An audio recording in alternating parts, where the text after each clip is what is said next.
बात करते हैं प्रतीक गुप्ता की, कोटक इंस्टीट्यूशनल के। वो मार्केट को कैसे एनालाइज कर रहे हैं, एक वो भी सुनवा देते हैं आपको। A couple of reasons to keep in mind in our discussions at Kotak with various global institutional investors. The single biggest factor is it's not about India's long-term growth prospects. On the contrary, I think for a change after many, many years, most global investors are quite optimistic about India's medium-term, long-term prospects. Long-term was always good, but this time around, you do have early signs of revival of the capex cycle. The banking sector has been cleaned up. You've seen the export story picking up, and a lot of sectors in India are actually doing quite well. IT services, real estate, chemicals and engineering exports, and so on. However, the single biggest issue has been that the way the market has held up, or in fact, actually outperformed last year, India was the single best performing emerging market last year amongst the large EMs.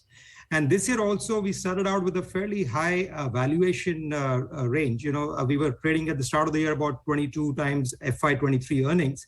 And even now, despite the somewhat of a correction we have seen right now and a modest increase in earnings upgrades, we're still trading at about 20 times FY23 earnings.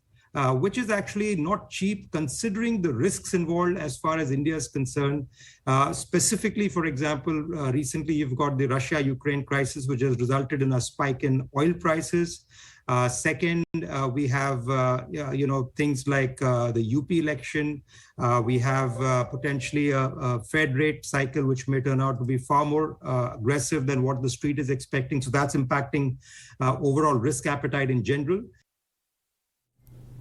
चलिए, ये एक view था प्रतीक गुप्ता का, जिन्हें लगता है कि valuation high होने के लिए थोड़ा सा कंसर्न्स इंडियन मार्केट्स के लिए ज़रूर लगते हैं। वक्त